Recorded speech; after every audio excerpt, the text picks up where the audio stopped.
Pager ఫోన్తో పాటు broadband network Jio ఫైబర్ను కూడా రిలయన్స్ ఆవిష్కరించబోతుందని టాక్.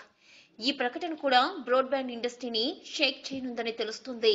ఈ ఏడాది మొదట్లోనే కంపెనీ ముంబై, ఢిల్లీ, ఎన్సీఆర్, అహ్మదాబాద్, జమ్మూనగర్, సూరత్, వడోదర వంటి ప్రాంతాల్లో జియో ఫైబర్ ప్రివ్యూ ఆఫర్ను తీసుకొచ్చింది. దేశవ్యాప్తంగా తీసుకోబోతున్న ఈ సేవలపై రూ. 0కు 3 నెలల పాటు ప్రతి నెల 100 MBPS స్పీడ్లో 100 GB డేటాను జియో తన కస్టమర్లకు ఆఫర్ చేస్తుందని తెలుస్తుంది. అయితే దీన్ని ఇన్స్టాల్ చేసుకోవడానికి తొలుత రూ. 4,500 కట్టాల్సి ఉంటుంది.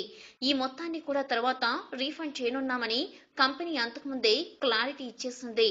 బ్రాడ్బ్యాండ్ సర్వీస్ ధరలు కూడా రూ. 500 నుంచి ప్రారంభం కానున్నాయని తెలిసింది. రూ. 500కు 600 GB డేటా, రూ. 2,000కు 1000 GB డేటాను 100 MBPS స్పీడ్లో జియో ఆఫర్ చేయనుంది.